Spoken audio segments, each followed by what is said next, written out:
Room ಹತ್ರ ಹೋದಾಗ mobile ಇರ್ಬೋದು, ಪೆನ್ ಇರ್ಬೋದು, ಏನು ಈವನ್ ನಿಮ್ಮ ಬೆಲ್ಟ್ಗಳನ್ನು ಕೂಡ ಬಿಡಲ್ಲ.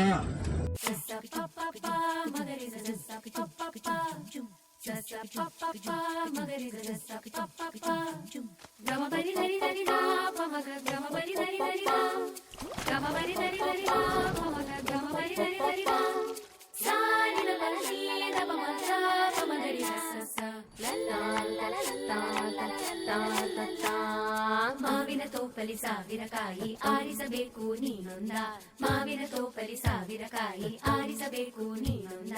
ಹುಳಿಯಿದ್ದರೆ ಉಪ್ಪಿನಕಾಯಿ, ಸಿಹಿಯಾಗಿದ್ದರೆ ಸೀಕರಣೆ, ಹುರಿದಿಟ್ಟ ಮೆಣಸಿನಕಾಯಿ, ಸಿಡಿ ಸಿಡಿ ಎಂದರೆ ಒಗ್ಗರಣೆ. ಮಾವಿನ ತೋಪಲಿ ಸಾವಿರ ಕಾಯಿ.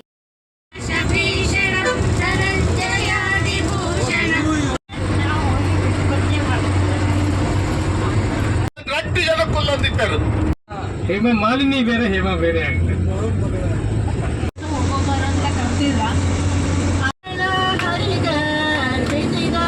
ಅವ್ರಿಗೆ ಇವಾಗ ಸದ್ಯ 70 ವರ್ಷ ಮತ್ತು ನಮ್ಮ ಅಮ್ಮನ. ನನಗೊಬ್ಬ ಮಗ ಇದ್ದಾರೆ. ಅವ್ನ ಮಗನು ನಾನು ಫ್ರೆಂಡ್ ತರನೇ ಟ್ರೀಟ್ ಮಾಡಿರೋದು.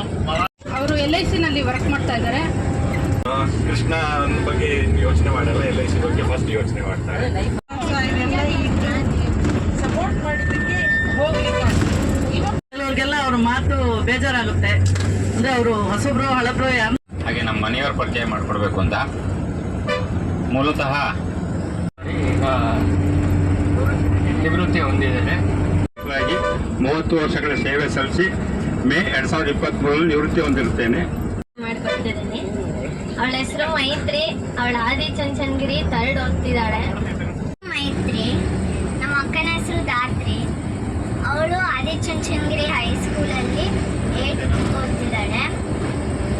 ಸರ್ಕಾರಿ ಪ್ರಾಥಮಿಕ ಶಾಲೆಯ ಮುಖ್ಯೋಪಾಧ್ಯಾಯಿನಿಯಾಗಿ ಈಗ ಕುರ್ಲೆಹಳ್ಳಿಯಿಂದ ನಮ್ಮ ಮನೆಯಿಂದ 7 ಕಿಲೋಮೀಟರ್ ದೂರದಲ್ಲಿ ಆ ಶಾಲೆಯಲ್ಲಿ ಮುಖ್ಯೋಪಾಧ್ಯಾಯಿನಿಯಾಗಿದ್ದಾರೆ. ಪರಿಚಯ ಮಾಡಿಕೊಟ್ಟಿದ್ದಾರೆ. ನಾನು ರಾಮಸ್ವಾಮಿಯವರನ್ನ 1994. ಎಲ್ರಿಗೂ ನಮಸ್ಕಾರ. ಅಣ್ಣ ಬೆಂಗಳೂರಲ್ಲಿದ್ದಾರೆ, ಇವರು 4ನೇ ಅವರು. ಇದ್ದೀವಿ. ಅಂಜನ ಅವ್ರ ಮನೆ ಬಂದು ಪಂಡ್ರ ಮಚ್ಚಲು ಅಂತ ಅಂದ್ಬಿಟ್ಟು ಅವ್ರದ್ದು ಅದು ಚೆನ್ನಾಗಿ ಗೊತ್ತು. ಸಂಗೀತ ಅಂತೂ ತುಂಬಾ ಕೇಳ್ತಾ ಇರ್ತೀವಿ. ನಮಸ್ಕಾರ. ನಾವೀಗ ಅಯೋಧ್ಯ ಪ್ರವೇಶ ಮಾಡುತ್ತಿದ್ದೀವಿ. ಅಗಲವಾದ ರಸ್ತೆ ಹಾಗೂ ದಾರಿಯ ಇಕ್ಕೆಲಗಳಲ್ಲೂ ರಾಮಾಯಣದ ಚಿತ್ರಗಳನ್ನು ಬಿಡಿಸಿದ್ದಾರೆ. ಶ್ರೀರಾಮ ಜನ್ಮಭೂಮಿಯಾಗಿರುವ ಅಯೋಧ್ಯೆ ಸರೆಯೂ ನದಿಯ ತಟದಲ್ಲಿದೆ. 2019 ಸುಪ್ರೀಂ ಕೋರ್ಟಿನ ತೀರ್ಪಿನ ಪ್ರಕಾರ ಶ್ರೀರಾಮ ಜನ್ಮಭೂಮಿಯಲ್ಲಿ ಶ್ರೀರಾಮ ಮಂದಿರ ನಿರ್ಮಾಣವಾಗಲಿಕ್ಕೆ ಪ್ರಾರಂಭವಾಯಿತು. ಈಗ ನಿರ್ಮಾಣ ಹಂತದಲ್ಲಿರುವ ಬಾಲರಾಮನ ದೇವಸ್ಥಾನಕ್ಕೆ ಭೇಟಿ ಕೊಡ್ತಿದ್ದೀವಿ. 22 ಜನವರಿ 2024ರಂದು ಅಯೋಧ್ಯೆ ರಾಮ ಮಂದಿರದ ಉದ್ಘಾಟನೆ ಆಯಿತು. ಸುಪ್ರಸಿದ್ಧ ಗಾಯಕಿ ಶ್ರೀಮತಿ ಲತಾ ಮಂಗೇಶ್ಕರ್ ಅವರ 93ನೇ ಹುಟ್ಟುಹಬ್ಬದ ಪ್ರಯುಕ್ತ ಅವರ ಗೌರವಾರ್ಥವಾಗಿ ಈ ಲತಾ ಮಂಗೇಶ್ಕರ್ ಚೌಕ್ ಅನ್ನು ನಿರ್ಮಾಣ ಮಾಡಿದ್ದಾರೆ. ಈಗ ನಾವು ಸರೆಯೂ ನದಿ ಕಡೆ ಹೋಗ್ತಾ ಇದ್ದೀವಿ. ಹಿಮಾಲಯದಿಂದ ಹರಿದು ಬರುವ ಸರೆಯೂ ನದಿಯು ಶ್ರೀರಾಮನ ಜನ್ಮ ಅಯೋಧ್ಯೆಯಲ್ಲಿ ಆಯಿತು ಅನ್ನೋದಕ್ಕೆ ಸಾಕ್ಷಿ ಕೂಡ. ಪ್ರಸ್ತುತ ರಾಮ ಮಂದಿರದಲ್ಲಿ 1,500ರಿಂದ 2,000 ಜನ ಹಗಲು ಇರುಳು ಕೆಲಸ ಮಾಡ್ತಿದ್ದು, ಆದಷ್ಟು ಬೇಗ ಈ ಕಾಮಗಾರಿನ ಮುಗಿಸ್ಬೇಕು ಅಂತ ಪ್ರಯತ್ನ ಪಡ್ತಿದ್ದಾರೆ. ನಾವು ಆ ಸ್ಥಳಕ್ಕೆ ಭೇಟಿ ಕೊಟ್ಟಾಗ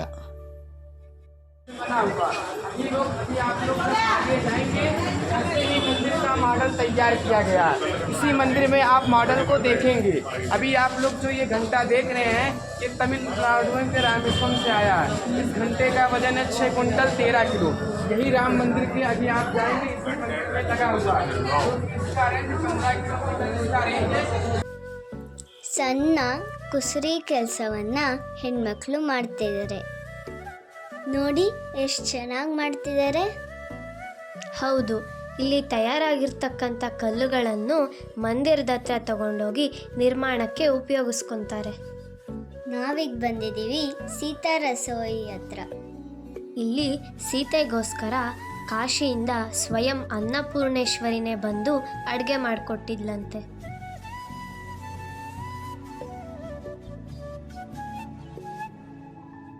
ಆಹಾ, ಎಷ್ಟು ವಿಶಾಲವಾಗಿದೆ. ಸೀತಾಮಾತೆ ಇಲ್ಲೇ ಅಡುಗೆ ಮಾಡ್ತಿದ್ರು ಅಂತ ಹೇಳೋ ಪ್ರತೀತಿ. ಎಲ್ಲ ದೇವರುಗಳ ಮೂರ್ತಿ ಕೂಡ ಇಲ್ಲಿ ಕಾಣಿಸ್ತವೆ. ರಾಮ ಮಂದಿರದ ಒಳ ಹೋಗೋಕ್ಕಿಂತ ಮುಂಚೆ ನಮ್ಮ ಎಲ್ಲ ಎಲೆಕ್ಟ್ರಾನಿಕ್ ಉಪಕರಣಗಳನ್ನು ಜಮಾ ಮಾಡಬೇಕಾದ್ರಿಂದ ಒಳಗಿನ ಯಾವ ದೃಶ್ಯಾವಳಿಗಳನ್ನು ನಾವು ಚಿತ್ರೀಕರಿಸ್ಲಿಕ್ಕಾಗಲಿಲ್ಲ. ಇದೇ ಮುಖ್ಯ ದ್ವಾರ. ಇಲ್ಲಿಂದ 5-6 ಜನರು ಸಾಲಾಗಿ ಒಟ್ಟೊಟ್ಟಿಗೆ ಒಳಗಡೆ ಹೋಗಬೇಕಾಗಿ ಬರುತ್ತೆ. ದರ್ಶನದ ನಂತರ ದೇವಸ್ಥಾನದ ಮುಂದೆ ಎಲ್ರೂ ಕೂತು ತೆಗೆಸ್ಕೊಂಡಿರೋ ಫೋಟೋ.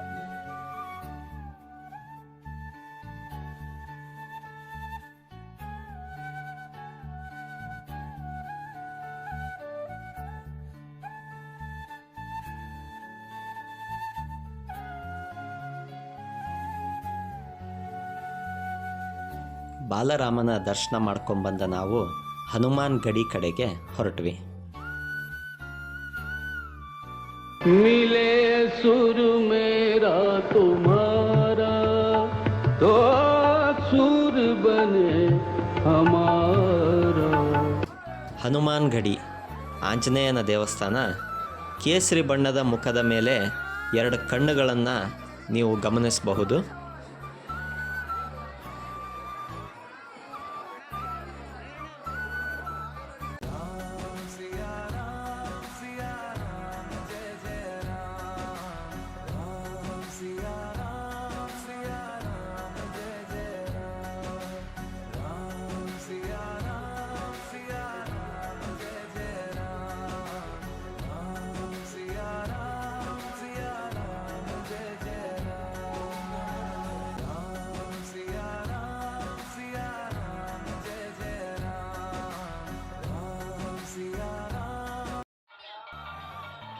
ಹನುಮಾನ್ ಗಡಿಯಲ್ಲಿ ಆಂಜನೇಯ ದೇವಸ್ಥಾನದ ಮೇಲಿದ್ದೀವಿ. ಇಲ್ಲಿಂದ ಪೂರ್ತಿ ಅಯೋಧ್ಯೆಯ ಒಂದು ದೃಶ್ಯ ಕಾಣುತ್ತೆ.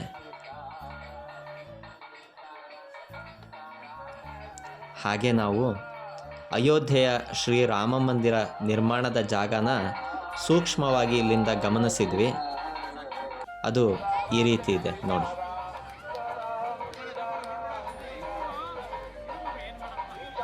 ಇದು ರಾಮ ಜನ್ಮಭೂಮಿಯ ಅಯೋಧ್ಯೆಯ ಶ್ರೀರಾಮ ಮಂದಿರ.